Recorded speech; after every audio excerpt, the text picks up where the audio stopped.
ወወልድ ወመንፈስ ቅዱስ አሐዱ አምላክ አሜን።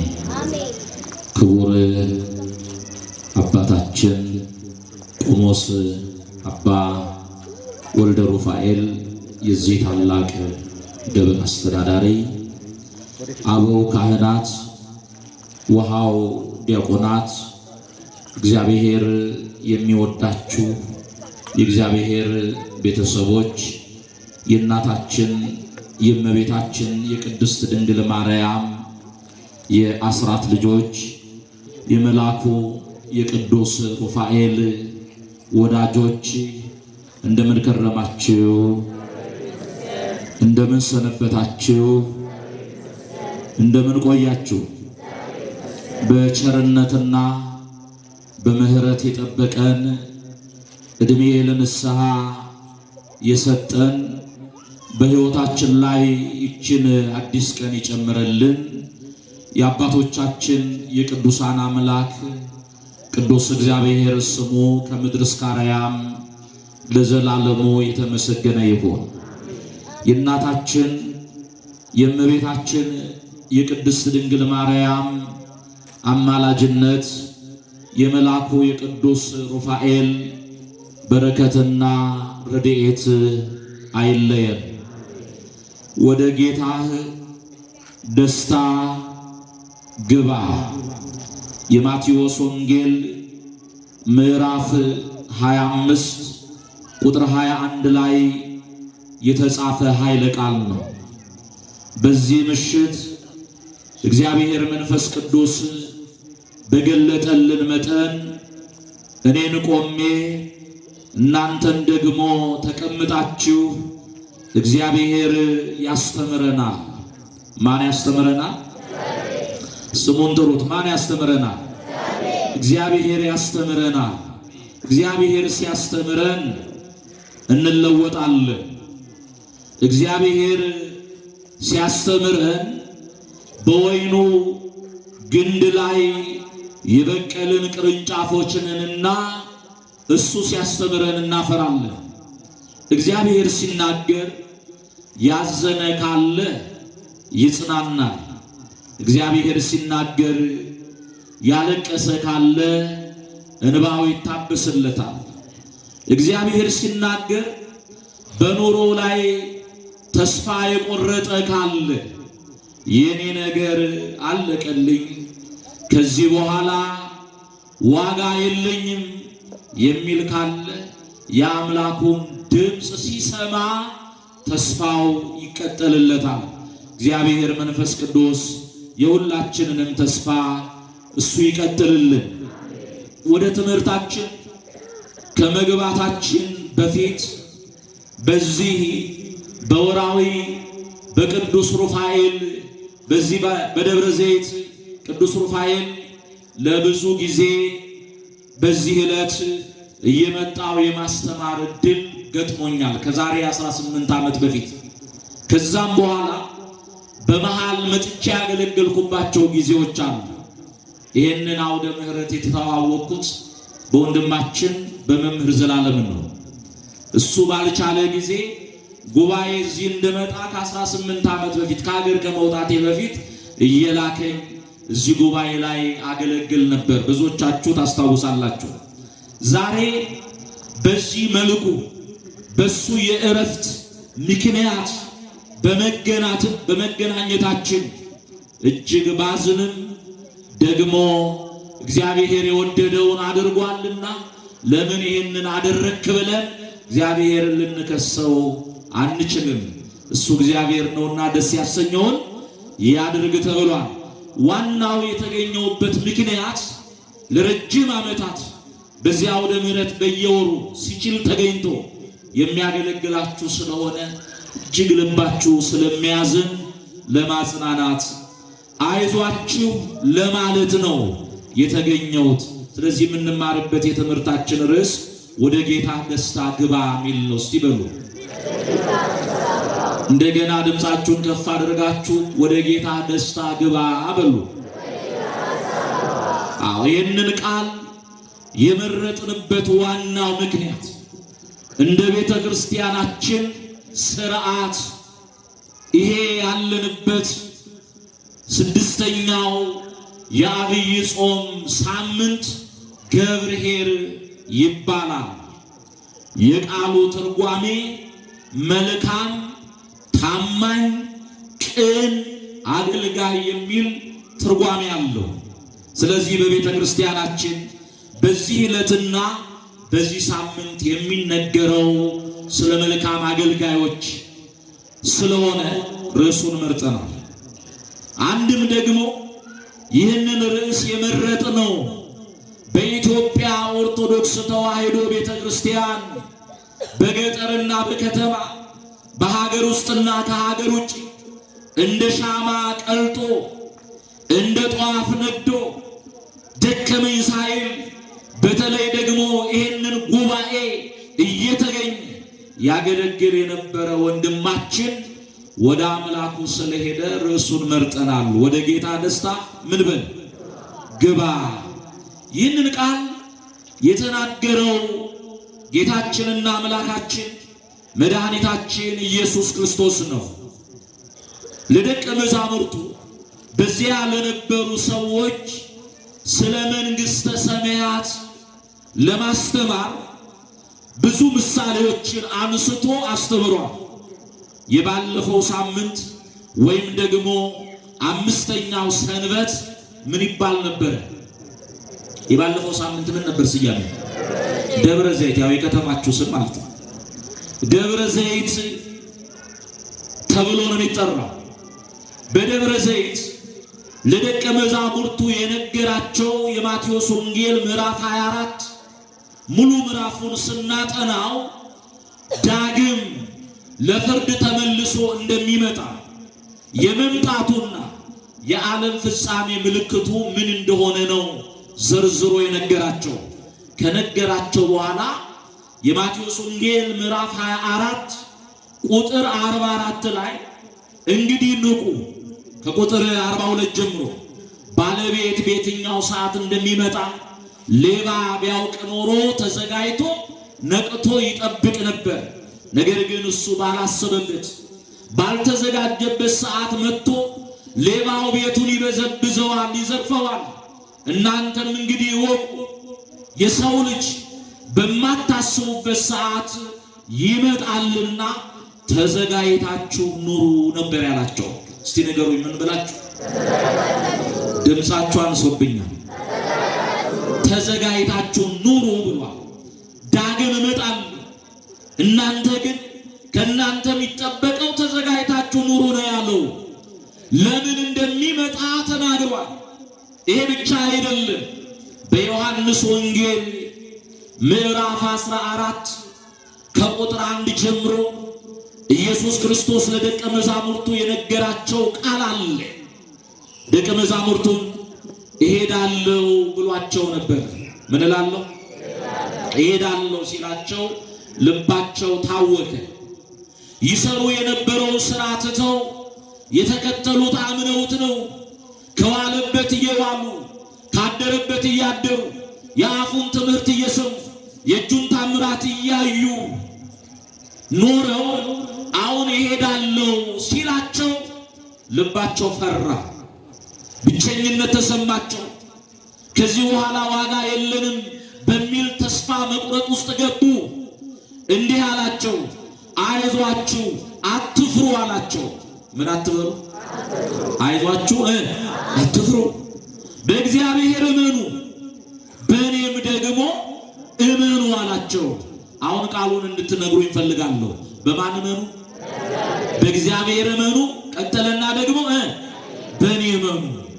አሁን ይሄ ቃል ለወንጌል እንግዳ ለሆኑ ሳይማሩ ወንጌልን በማንበብ ብቻ እንረዳለን ለሚሉ ሰዎች እጅግ ከባድ ቃል ነው። በእግዚአብሔር እመኑ ሲል እግዚአብሔር ሌላ፣ በእኔ እመኑ ሲል ደግሞ እሱ ሌላ የሆነ የሚመስላቸው ሰዎች አሉ። ምን ማለት ነው? እግዚአብሔር ማለት የእግዚአብሔር አብ፣ የእግዚአብሔር ወልድ፣ የእግዚአብሔር መንፈስ ቅዱስ የወልድ የአንድነት ስም ማን ነው? ነገሩኝ። ማን ነው? እግዚአብሔር ነው። እግዚአብሔር ስንል ስለ እግዚአብሔር አብ፣ ስለ እግዚአብሔር ወልድ፣ ስለ እግዚአብሔር መንፈስ ቅዱስ እየተነጋገርን በተለየ አካሉ አብ ስንል አብን ብቻ ነው እየጠራን ያለነው። ወልድ ስንል ወልድን ብቻ ነው እየጠራን ያለነው። መንፈስ ቅዱስ ስንል መንፈስ ቅዱስን ብቻ ነው በተለየ አካሉ እየጠራን ያለነው።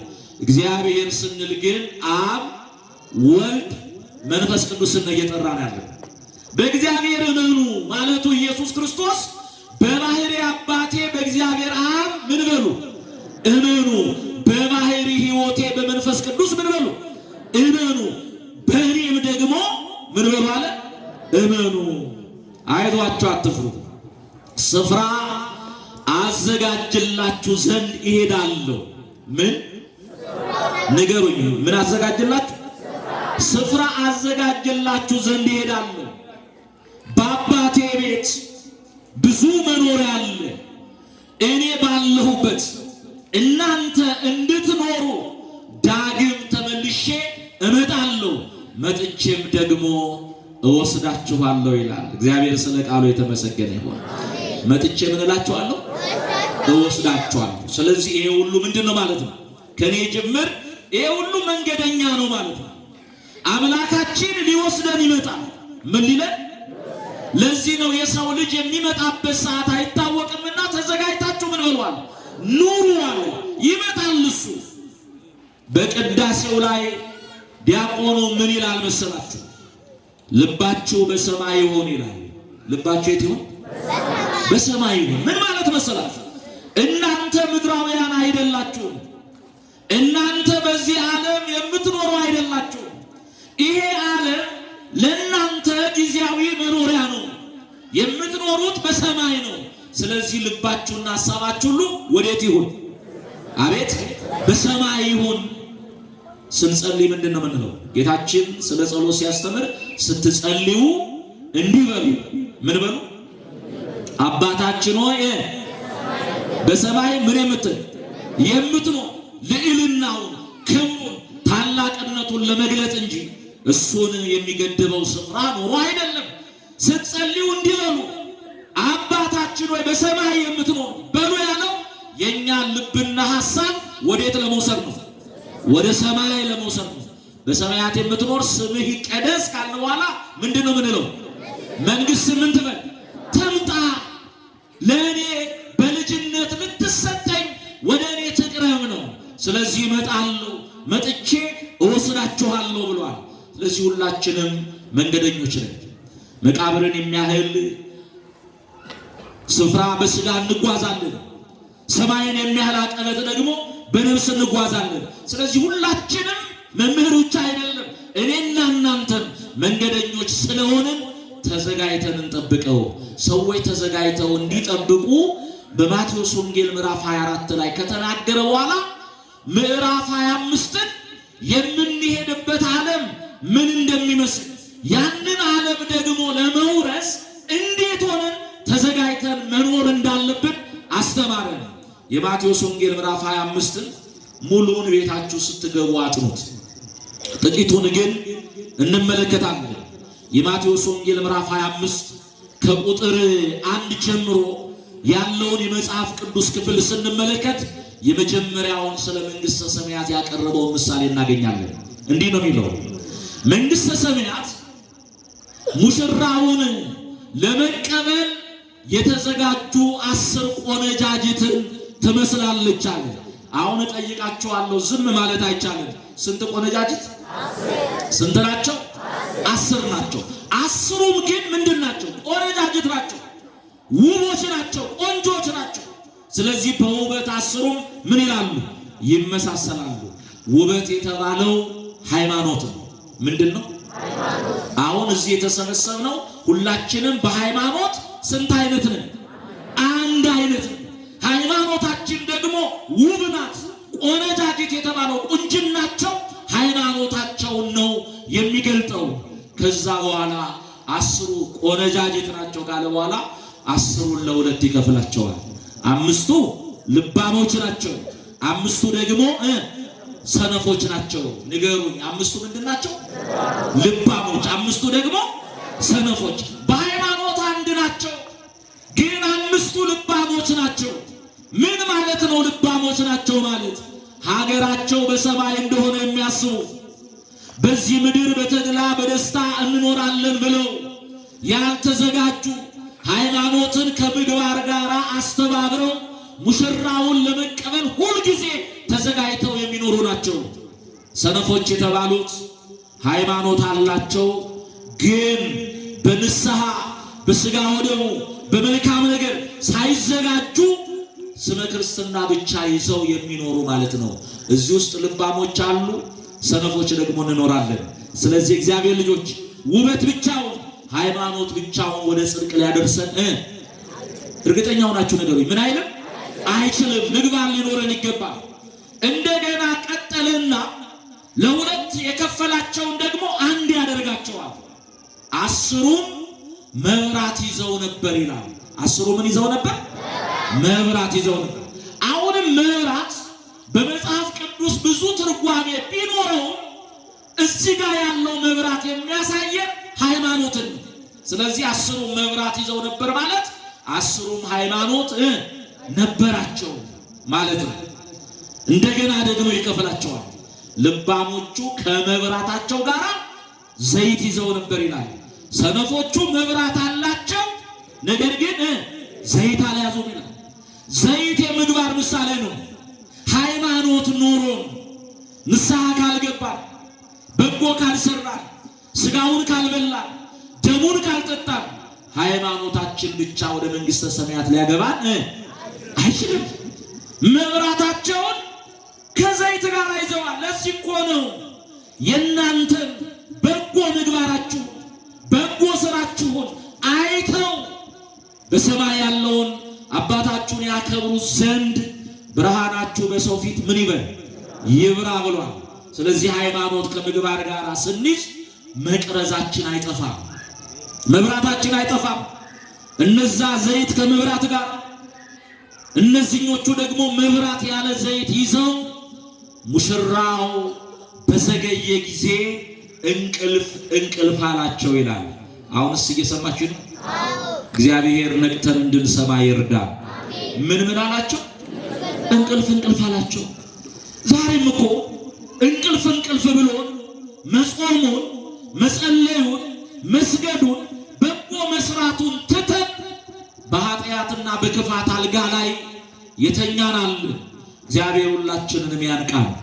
ከዛ እነሱ ተኝተው ሳለ ሙሽራው መጥቷል ተቀበሉ የሚል የእምቢልታ አዋጅ ታወጀ።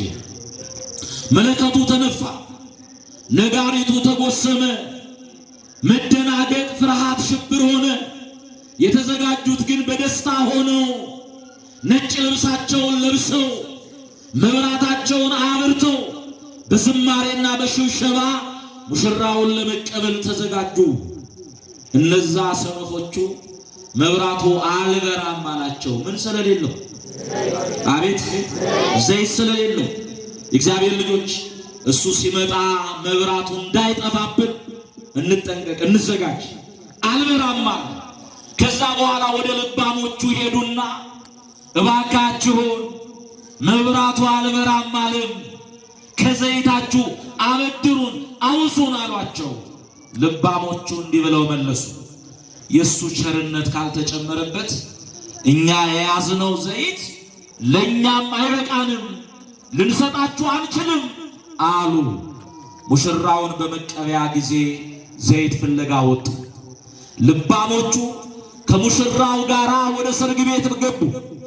የሰርግ ቤቱ በር ላይከፈት ለዘላለም ተዘጋ።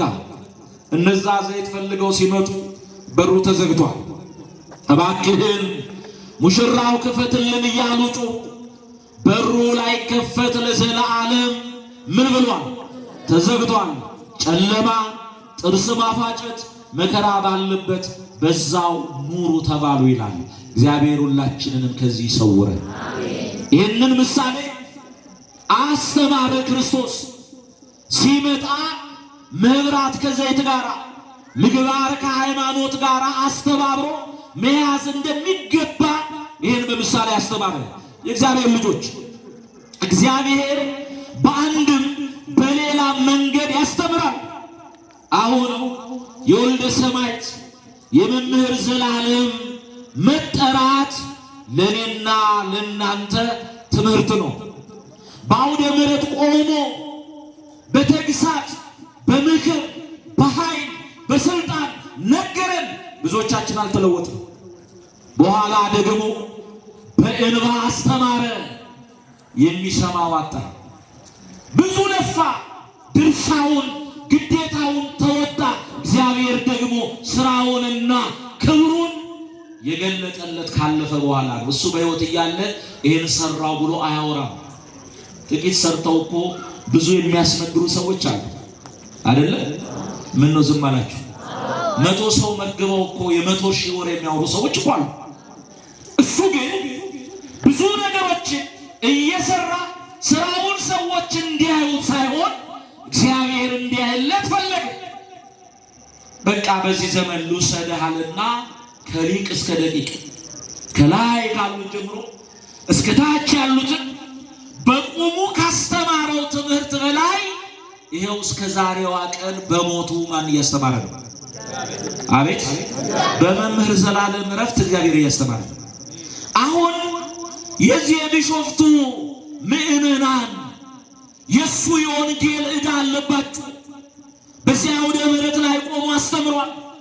ስለዚህ ሐዘናችንን በእንባ ብንገልጥ፣ ብናለቅስ፣ ግጥም ብንገጥም፣ ሁሉም ነገር ብናደርግ ንስሐ ካልገባንና ካልተለወጥን መምህርን በአካለ ነፍስ ልናስደስተው አንችልም። ወዳጆቹ ከሆናችሁ ያስተማረውን ትምህርት ተጠቅማችሁ ፍሬ አፍሩ። መብራትና ዘይት ይዛችሁ እኔም በድንገት አንድ ቀን እንደ መምህር ልጠራ እችላለሁ ብላችሁ ተዘጋጅታችሁ ወይም ተዘጋጅተን ብንኖር እሱ በእኛ ልብ የዘራው የወንጌል ፍሬ ምን ብሏል? አፍርቷል። ከዛ ውጭ እሱ ሞተ ተለየን ብለን ለፍቅር ማዘናችን ተገቢ ቢሆንም እሱ ጊዜውን በአግባቡ ተጠቅሞ ያለፈ ሰው ነው። እንመለስ ወደ ርዕሳችን።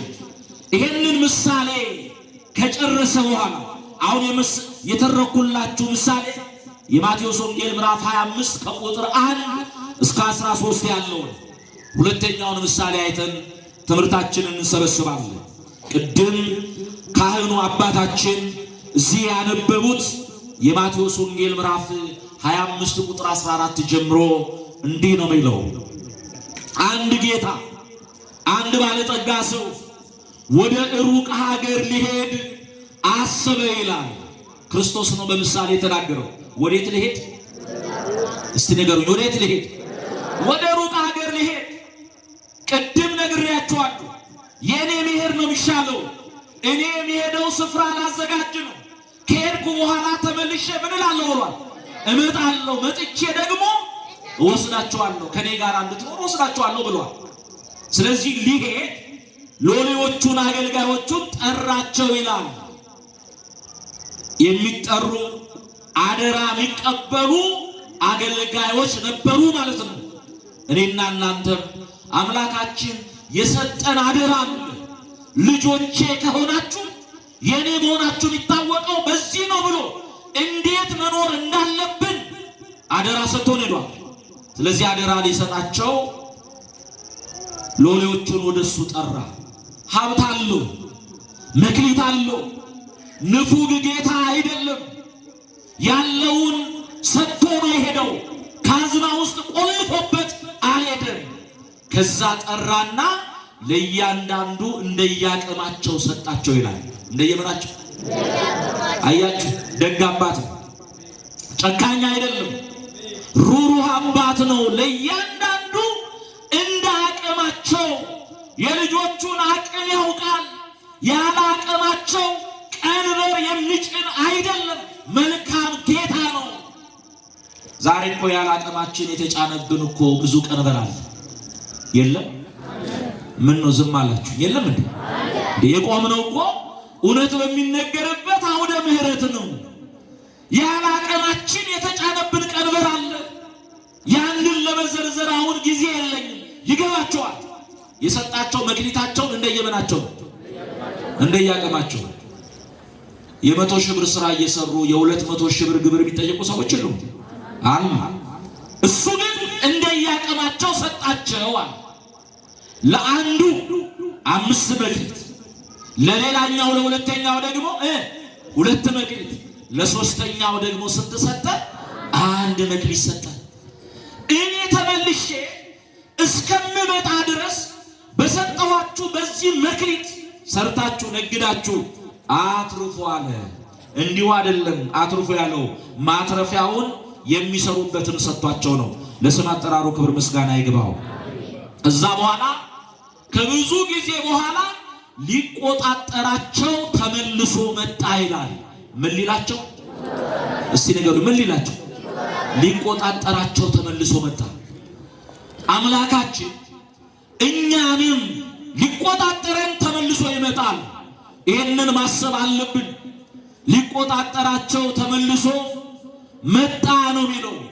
ተመልሶ ሲመጣ ያ 5 መክሊት የተሰጠው ወደ ጌታው ቀረበና ጌታው የሰጠኸኝ 5 መክሊት ነበረ፣ ወጥቼ አላችሁ በቃሉ ጋር ወርጄ ደክሜ በሰጠኸኝ 5 ላይ 5 አትርፌያለሁ፣ እንካ ይኸው 10 ብሎ 10 አስረከበ።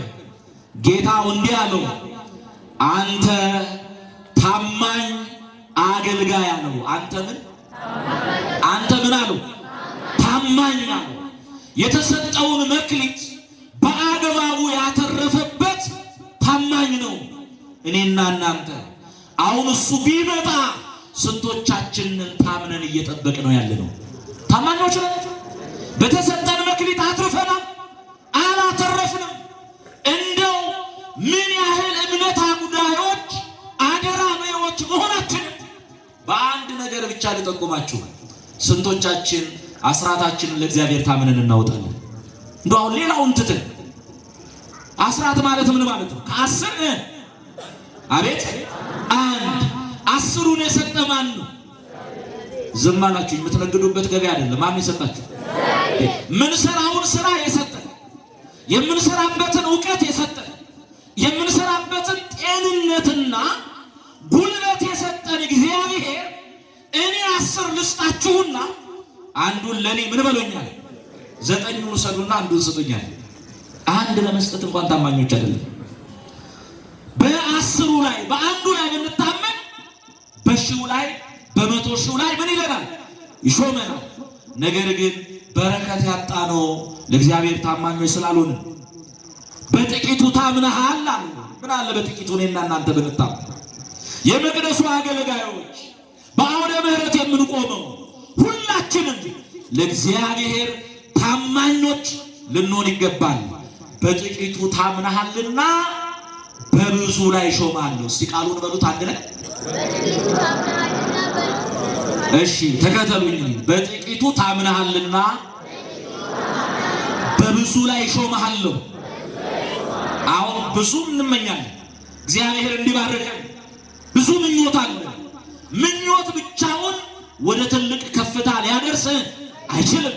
በጥቂቱ እንመነው፣ በጥቂቱም ታማኞች እንሁን። የዛን ጊዜ አምላካችን በብዙ ላይ ምን ያደርገናል? ይሾመናል። ቀጠለና በጥቂቱ ታምናልና በብዙ ላይ ምን እላለሁ? እሾምሃለሁ። ወደ ጌታህ ደስታ ግባ አለው። ምንድነው ርዕሳችን? ወደ ጌታ ደስታ ምን በል ግባ ነው። አሁን ተመልከቱ፣ በዚህ ዓለም በጎ ነገር፣ ደስ የሚያሰኝ ነገር፣ ጥሩ ነገር ስናገኝ ደስታ ወደ ልባችን ነው የሚገባው። ወዴት ነው የሚገባው? ንገሩኝ፣ ወዴት ነው የሚገባው? አሁን ጥሩ ነገር ስናገኝ ደስ ይለናል አይደል? ደስታ ወደ ልባችን ይገባል። ወደ ልባችን የገባው ደስታ በልባችን ውስጥ አይቆይም። ሌላ የሚያሳዝነን ነገር ደግሞ ሲመጣ ያ ደስታ ስፍራውን ምን ይላል? ለሐዘን ስፍራውን ይለቃል። ምን ማለት መሰላችሁ? በዚህ ዓለም ፍጹም የሆነ ደስታ የለም።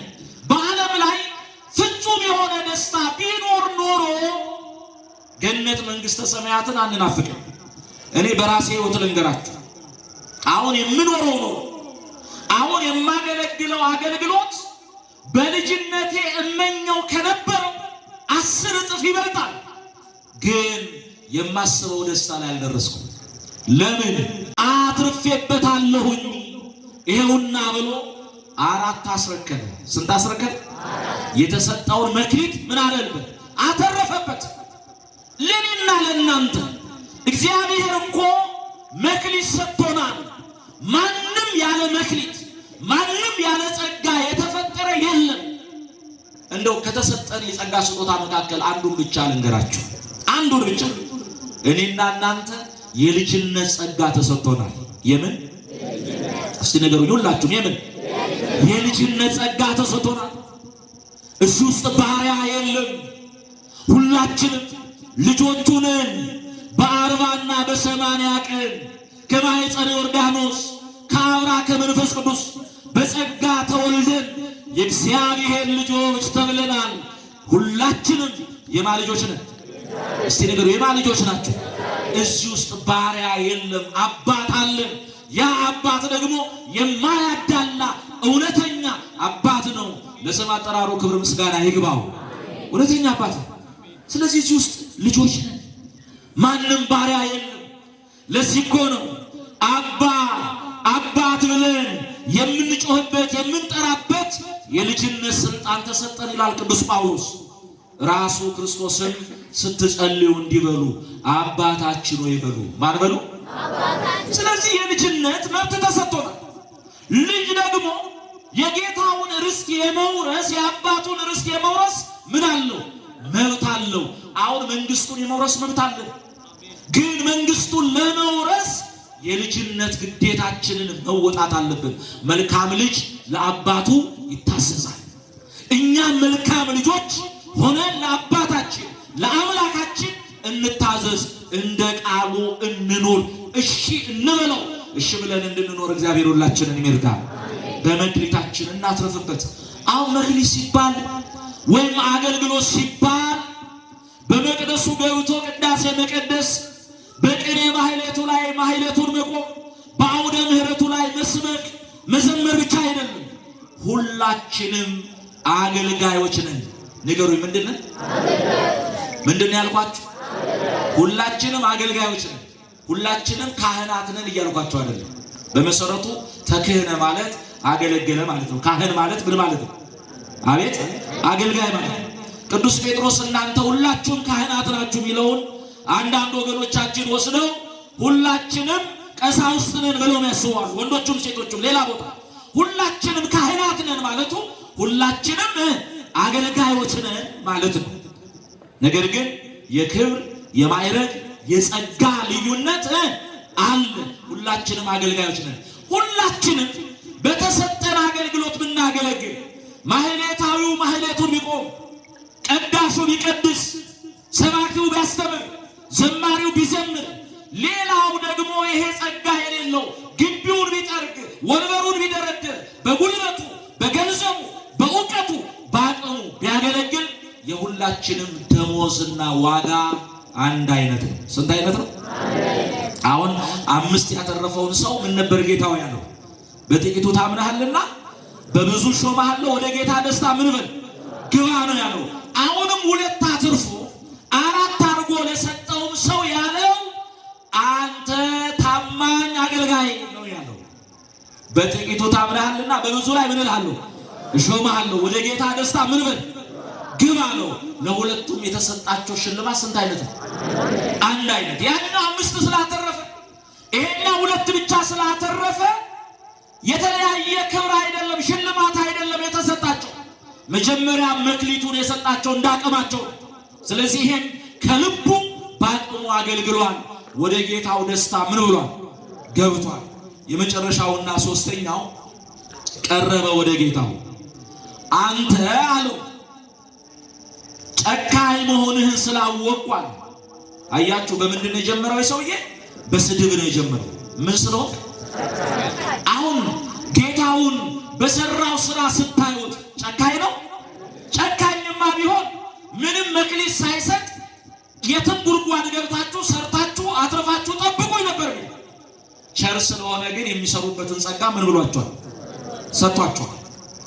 አንተ ጨካኝ መሆንን ስላወቅ ያልዘራኸውን የምታጭድ ያልበተንከውን የምትሰበስብ ጨካኝ መሆንህን ስላወቅኩኝ የሰጠኸኝን መክሊት ቀብሬ ምን ብየዋለሁ? አኖሬዋለሁ። ስለዚህ እንካ ብሎ ያለ ትርፍ መጣና ሰጠ። ምን አለ መስራት ስላልቻልኩኝ ሐኬተኛ ስለሆንኩኝ ዳተኛ ስለሆንኩ ሰነፍ ስለሆንኩ አላተረፍኩበትም፣ ግን የሰጠኸኝን አላጠፋውም ብሎ ቢመጣ ምናልባት ምህረት ያደርግለት ነበር። ግን በስድብ ነው የጀመረው።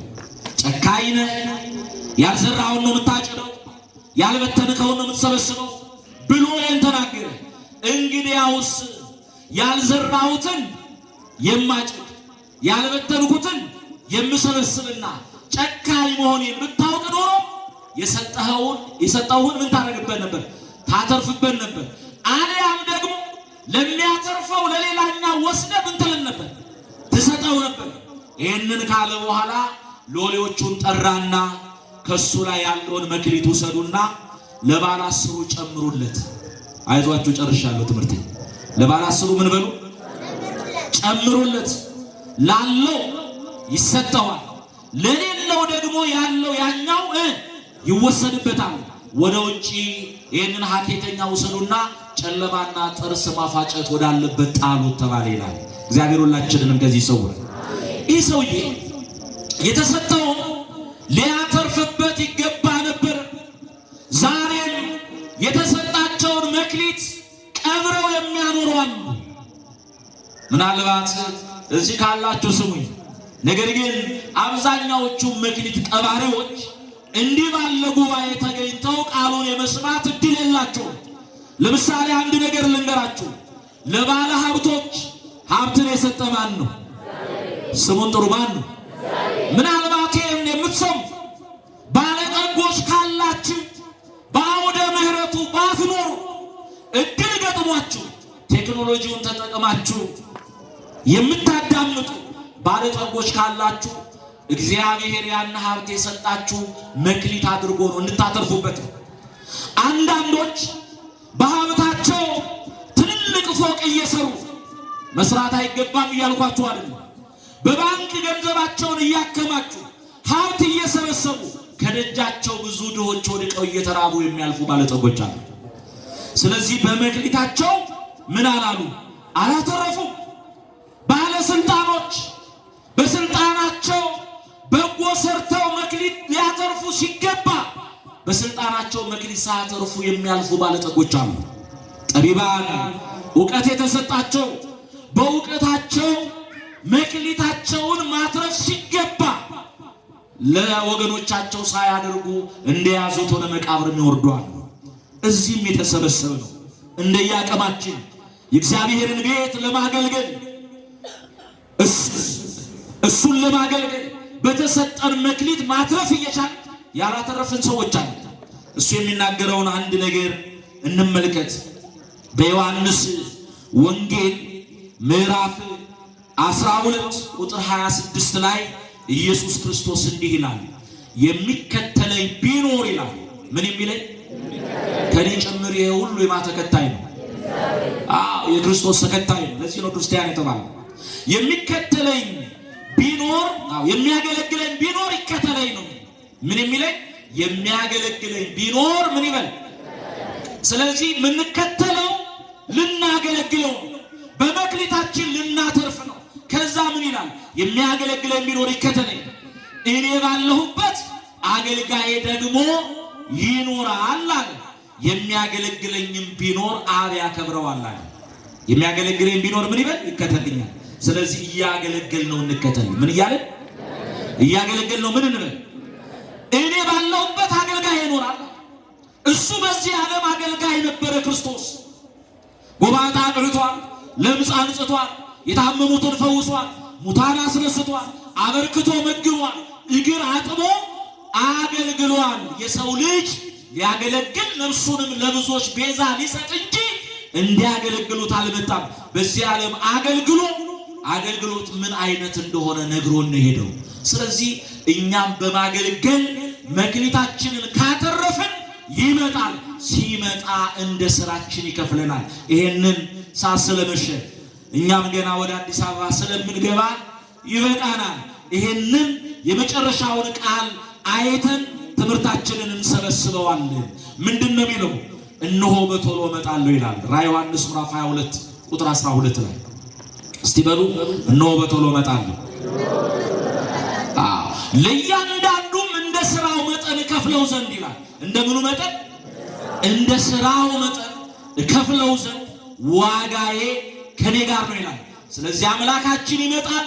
የሚከፍለን እንደ ባለጠግነታችን መጠን አይደለም፣ እንደ ትምህርታችን መጠን አይደለም፣ እንደ ጉልበታችንም አይደለም፣ እንደ ስራችን ነው የሚከፍለን።